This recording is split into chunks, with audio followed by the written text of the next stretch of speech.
पर शुरुआत हम करते हैं हमारे प्यारे निफ्टी 50 से। अगर निफ्टी 50 में आप देखें तो निफ्टी 50 में पिछले हफ्ते, पिछले पूरे वीक में निफ्टी जो है 0.69% नीचे गया, यानी कि करीबन 155 पॉइंट नीचे गया।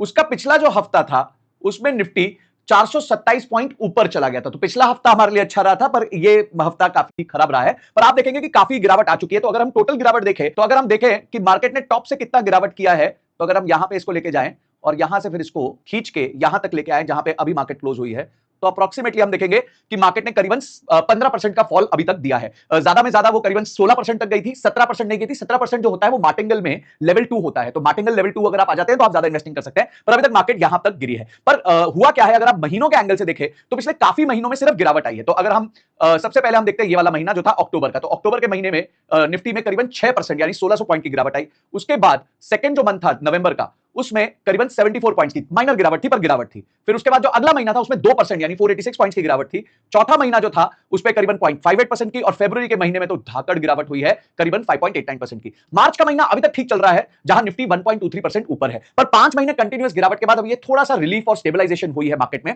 अब जो हुआ पिछले दिनों मार्केट में, इस हफ्ते में, वो एक बहुत जबरदस्त न्यूज आई एक पर्टिकुलर बैंक के ऊपर, और उसने सबको हिला दिया। और इससे ना मेरी एक बहुत जबरदस्त लर्निंग भी रही, वो लर्निंग मैं आपके साथ शेयर करूंगा। पर आपका पिछला हफ्ता मार्केट में कैसा गया ये कमेंट सेक्शन में मुझे जरूर बताते रहिए। हम बात करेंगे इंडसइंड बैंक की, जो एक दिन में 25% के आसपास गिर गया था। तो आइए हम समझते हैं कि इंडसइंड बैंक के साथ हुआ क्या था, पर उससे पहले उसके स्टॉक को देख लेते हैं कि उसके स्टॉक ने क्या किया है पिछले एक हफ्ते के अंदर। तो ये देखिए इंडसइंड के साथ क्या हुआ। उस अकेले दिन में करीबन इंडसइंड बैंक जो है वो 27% नीचे बंद हुआ है।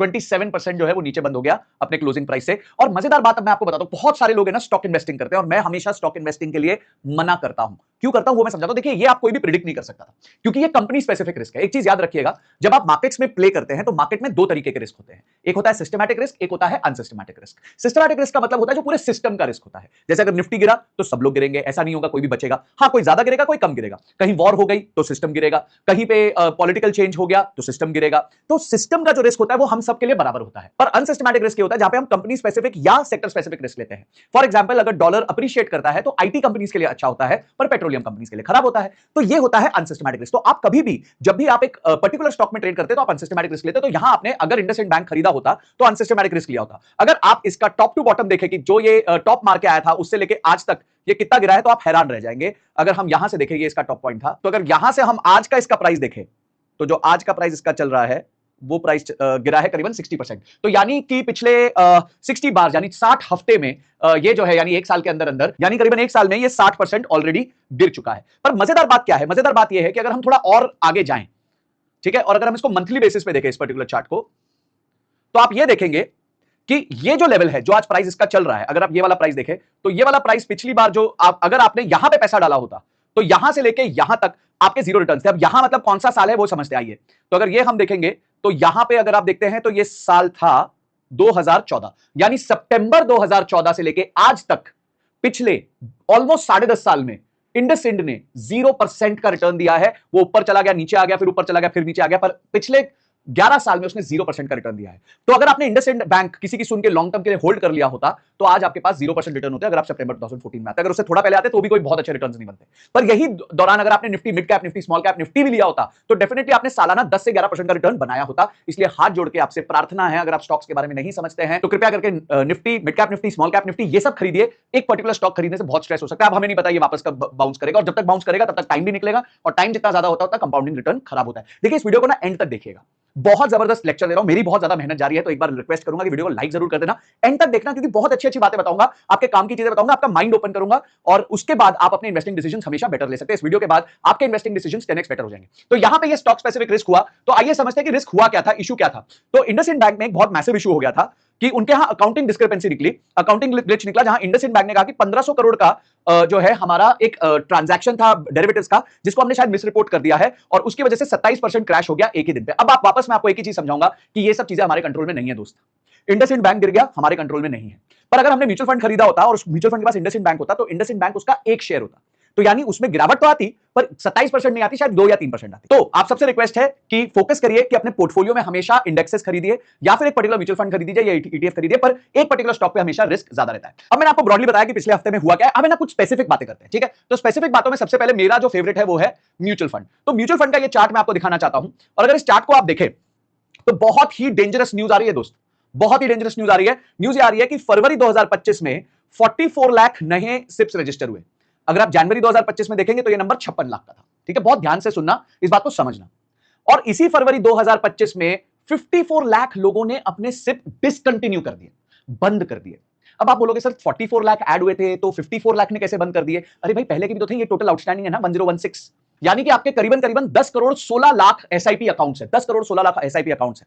अब 10 करोड़ 16 लाख में 44 लाख नए ऐड हो गए और इन्हीं में से घूम फिर के पुराने 54 लाख 70,000 माइनस हो गए। तो नेट अब हमारे पास जो रह गए इन दोनों का सब्ट्रैक्शन रह गया। उसमें जो कंट्रीब्यूशन आया वो आया है 25,999, 25,999 करोड़, जो लास्ट महीने था 26,400 और उससे पहले था 26,459। यानी कि अगर हम 2 महीने में देखें तो ये कंट्रीब्यूशन करीबन 500 करोड़ रुपए कम हो चुका है।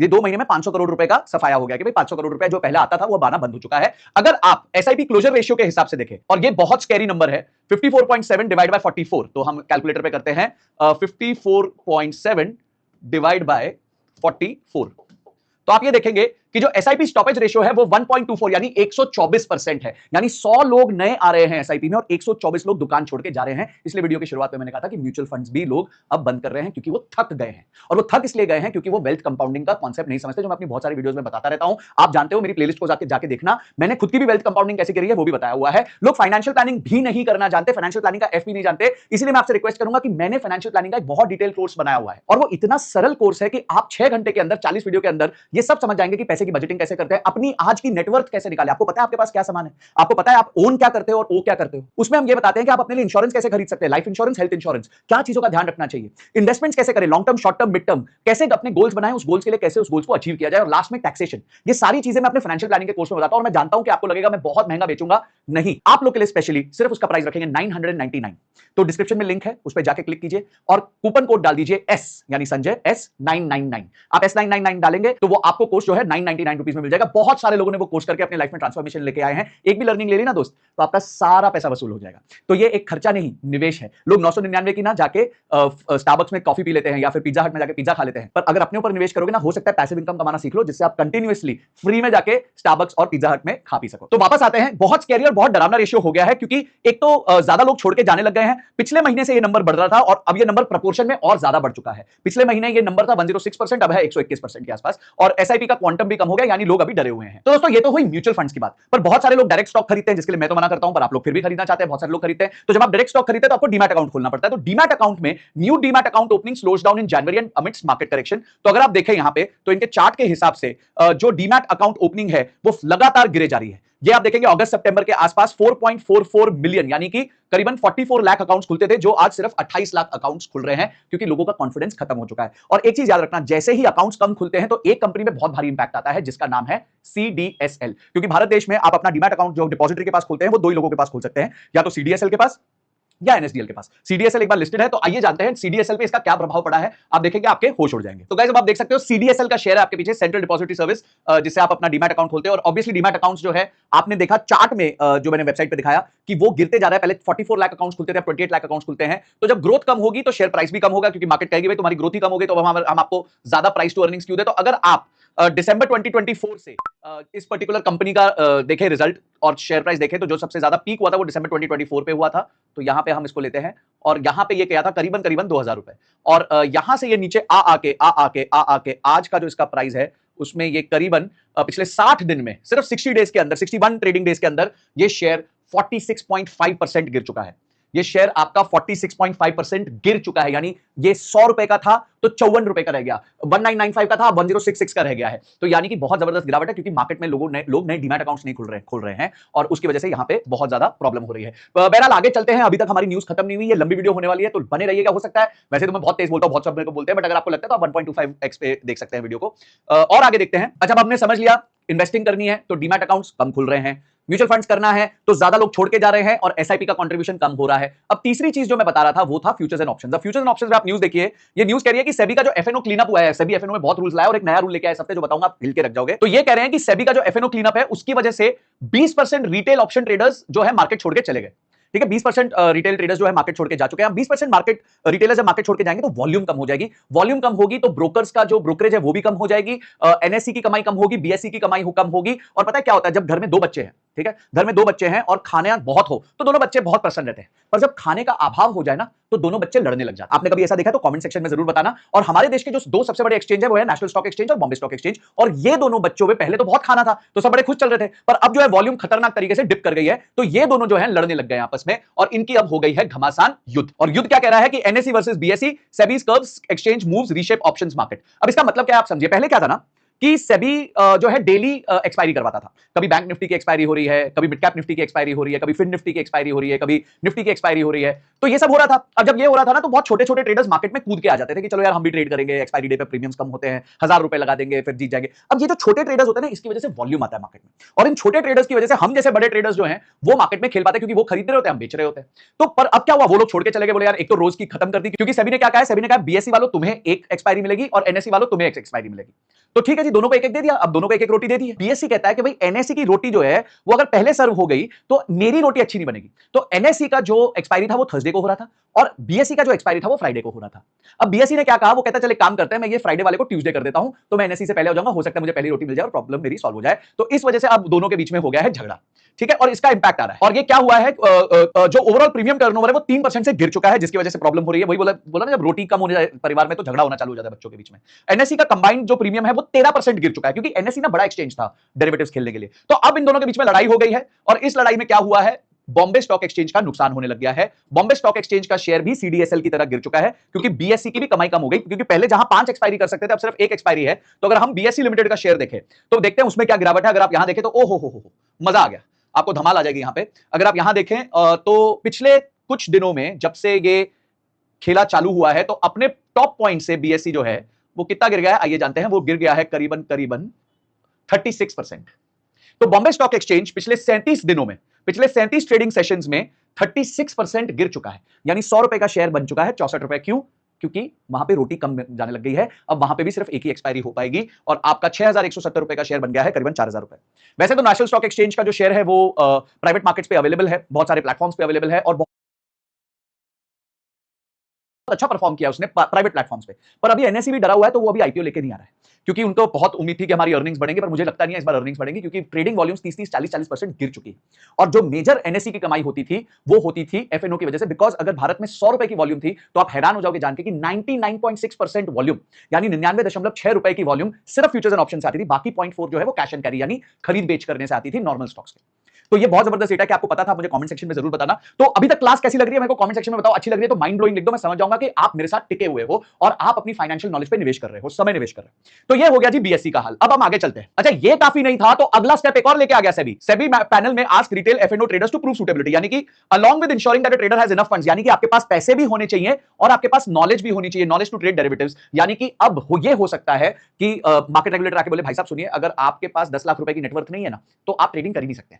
और दूसरा, अगर 10 लाख रुपए है भी तो भाई साहब नॉलेज लीजिए, पहले कोई एग्जाम पास कीजिए, उसके बाद हम आपको ट्रेडिंग करना अलाउ करेंगे।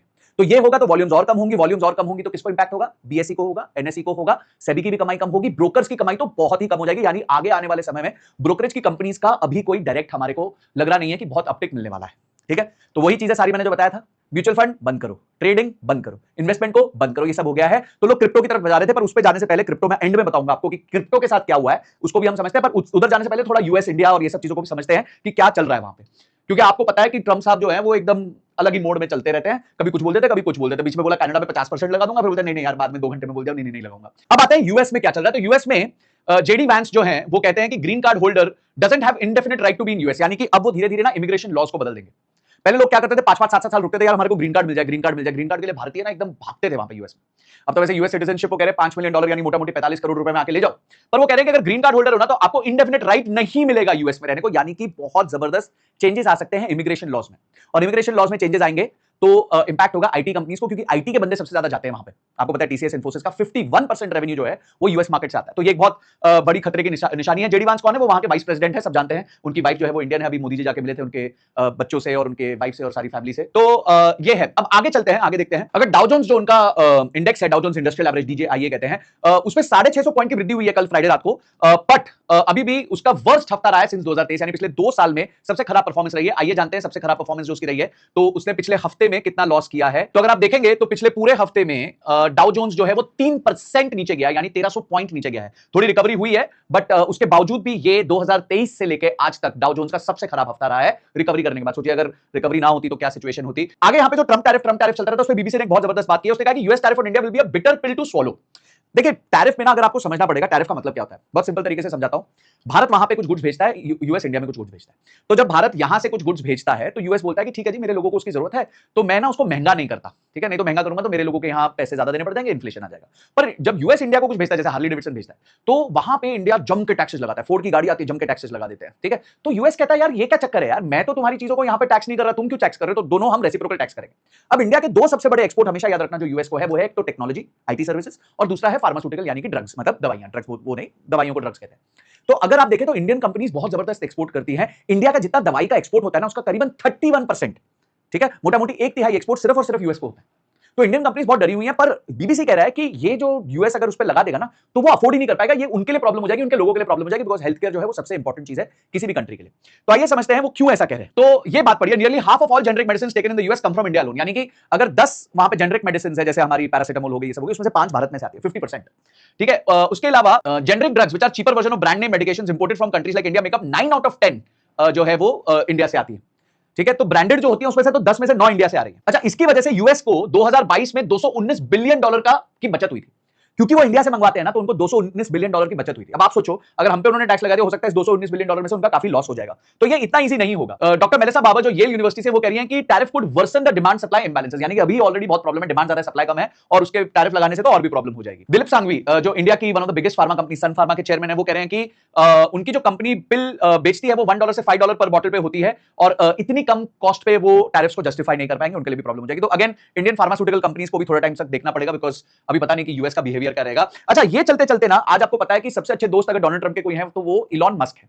अभी उन्होंने इलॉन मस्क से गाड़ी भी खरीदी है, टेस्ला की, वो लाल कलर की गाड़ी उन्होंने खरीदा है इलॉन मस्क से, टेस्ला की। सब्सक्राइब करने के लिए देखो यूएस प्रेसिडेंट भी टेस्ला की गाड़ी चला सकता है। अब वो क्यों करते हैं हम जानते हैं, क्योंकि ट्विटर का बहुत यूज हुआ था उनके इलेक्शंस में, फंडिंग भी हुई थी, तो वो खुला सपोर्ट करते हैं। तो यहां क्या हुआ, तो पहली चीज हुई कि टेस्ला को इंडिया में डेब्यू हो गया भाई। अब टेस्ला इंडिया में आके रहेगा, बीकेसी में उसका पहला शोरूम खुलेगा, उसे 35 लाख रुपए महीने का रेंट दिया है, ये वही दिया जहां पे एप्पल का भी स्टोर है। और उसके बाद देखिए टेस्ला के ना इलॉन मस्क के 2 बड़े प्रोडक्ट्स है, एक गाड़ी और एक स्टारलिंक। अब स्टारलिंक है ना, जब तक डोनाल्ड ट्रंप प्रेसिडेंट नहीं बने थे बहुत आसानी से वो आ नहीं पा रहे थे, पर जब से बने हैं तब से बातें बहुत तेज हो गई, और तेज ऐसी हो गई कि अब इंडिया में 3M हो गया। अब आप बोलोगे संजय सर ये 3M क्या है, तो 3M ये है कि हमारे मुकेश जी और हमारे मित्तल जी मस्क हो गए हैं, यानी कि हमारे मुकेश जी रिलायंस और हमारे मित्तल जी एयरटेल, दोनों ने मस्क को, M को अपना लिया है, और स्टारलिंक को दोनों इंडिया में लेके आ गए हैं। और ये न्यूज अगर आप देखें यहां पे बहुत बड़ी न्यूज है, Bharti Airtel to bring Elon Musk Starlink to India और साइंस एग्रीमेंट विद स्पेसएक्स, ठीक है। उसके अगले दिन क्या होता है, उसके अगले दिन होता है मस्क मित्तल नाउ मुकेश, वही 3M इंडिया के जियो टू अनवेल स्टारलिंक डील, यानी कि जैसे ही भारती ने अपनी डील बताई उसी टाइम जियो ने भी अपनी डील बता दी कि हमने स्टारलिंक के साथ डील कर लिया है, यानी अब स्टारलिंक को खुला खेल मिल गया इंडिया में आने का। और स्टारलिंक के आने से इंडियंस को बहुत फायदा ये हो सकता है कि स्टारलिंक जो है वो सैटेलाइट बेस्ड इंटरनेट सर्विसेज देता है, तो गांव कूचे में जाना आसान हो जाता है। नहीं तो फाइबर वाले में क्या इंफ्रास्ट्रक्चर कॉस्ट बहुत ज्यादा बढ़ती है, और आपको इंफ्रास्ट्रक्चर ले डाउन करना पड़ता है, उसको रिपेयर मेंटेनेंस करना पड़ता है। तो यहाँ पे स्टारलिंक से हमारे छोटे छोटे गांव तक इंटरनेट का पेनिट्रेशन हो जाएगा, वैसे भी हमारा पेनिट्रेशन अच्छा है और अच्छा हो जाएगा। तो ये एक वेलकम स्टेप है। तो यानी कि हमारा यूएस में जो चल रहा है, यूएस में अभी ये करने से मुझे ऐसा लगता है कि डोनाल्ड ट्रंप शायद थोड़ा शांत हो जाए, क्योंकि टेस्ला की एंट्री इंडिया में हो गई है। थोड़ा नैरेटिव क्रिएट हो रहा है कि भाई फार्मास्यूटिकल में यूएस ऐसे ही हम पे टैरिफ नहीं लगा सकता, नहीं तो उसके लिए बहुत प्रॉब्लम हो जाएगी। और उसके अलावा डाउ जोन्स भी रिकवर कर रहा है, और निफ्टी थोड़ा सा प्लस माइनस चल रहा है। ये महीना अभी तक जो है निफ्टी पॉजिटिव रहा है 5 महीनों के गिरावट के बाद। तो कुछ थोड़े मैं कहूंगा ग्रीन शूट्स दिख रहे हैं, पर लोगों का ट्रस्ट खत्म हो रहा है, और इस ट्रस्ट को बचाने के लिए मैं आपको एक ही चीज बार बार हमेशा बोलता हूं, और मेरे ट्रेनर साहब हैं श्री वॉरेन बफेट साहब, वो कहते हैं कि be fearful when the market gets greedy but be greedy when the market gets fearful. दोस्तों मैंने हमेशा जो पैसा कमाया है वो इसी तरीके से कमाया है, आज भी मैं जम के परचेज कर रहा हूं, हर बार करता है मैं खरीद लेता हूं। मेरे पास एक अपॉर्चुनिटी फंड है, मैं उसको जरूर निवेश करता हूं, क्योंकि मुझे पता है कि जब 2030 आएगा या 2032 आएगा तब मैं उस दिन बैठ के सोच रहा हूं कि भाई ये तो बढ़िया हो गया अपना काम। क्योंकि जब 2030 या 32 आएगा तब मैं सोच रहा हूं यार ये काम बढ़िया हो गया, तब हमने सस्ता खरीद लिया था, आज माल महंगा हो गया है, क्योंकि आज हम डाउन टर्न में खरीद रहे हैं और हम अप टर्न में हो सकता है इसको बेचें या फिर उसको रखेंगे, तो हमारे यूनिट्स ज्यादा हो जाएंगे, यूनिट्स ज्यादा होंगे तो प्रॉफिट ज्यादा होंगे। अगर आप चाहते हो मैं डिटेल्ड एक इस पे वीडियो बनाऊं कि कैसे आप जब नीचे खरीदते हो और कितना आपका प्रॉफिट का फर्क पड़ता है एक इन्वेस्टर के एंगल से, तो मुझे नीचे बता दीजिए, नीचे कमेंट सेक्शन में लिख दीजिए इन्वेस्टिंग। अगर आप इन्वेस्टिंग लिखेंगे तो मैं एक ऐसी वीडियो बताऊंगा कि जिसमें आपको पता चलेगा यार ये तो बहुत सिंपल था पैसा बनाना। तो एकदम डिटेल वीडियोस पे बनाएंगे। बहरहाल ये हमेशा याद रखिएगा। अब जो आखिरी प्याम है आज की वीडियो का वो है कि सब लोग म्यूचुअल फंड्स छोड़ गए, ट्रेडिंग छोड़ गए, एफएनओ छोड़ गए, और अब ये क्या कहते हैं डायरेक्ट स्टॉक बाइंग भी छोड़ गए, डीमैट कम हो रहे हैं। तो अब सब कहां भागे थे, क्रिप्टो की तरफ भागे थे। ठीक है, सबको बड़ा मजा आया, अरे बिटकॉइन बिटकॉइन बिटकॉइन। तो आइए बिटकॉइन का देखते हैं क्या सिचुएशन रहा है। तो ये बीटीसी, तो अगर हम बीटीसी को देखें तो ये भी भाई बहुत बुरा हाल चल रहा है इस हफ्ते में। वैसे बीटीसी थोड़ा सा ऊपर गया है 4% के आसपास, पर पिछले हफ्ते जो धुलाई हुई है, पिछले हफ्ते करीबन 14% बिटकॉइन नीचे गिर गया है। ठीक है, अगर हम इसके टॉप से देखें, जो अभी पीछे जब डोनाल्ड ट्रंप प्रेसिडेंट बने थे, तो जो टॉप बना था वो ये बना था। यहां से लेके आज तक का जो लेवल है वो चल रहा है करीबन 27% डाउन, यानी कि जो आपका बिटकॉइन है, जो mother of all crypto coins है, वो 27% नीचे है। अब दो कॉइन और दिखाऊंगा जो मदर नहीं है, बेबीज है। एक है इथेरियम और एक है सोलाना। ठीक है, तो इथेरियम, सोलाना और एक एक्सआरपी है। चलो सबको एक बार क्विकली देख लेते हैं।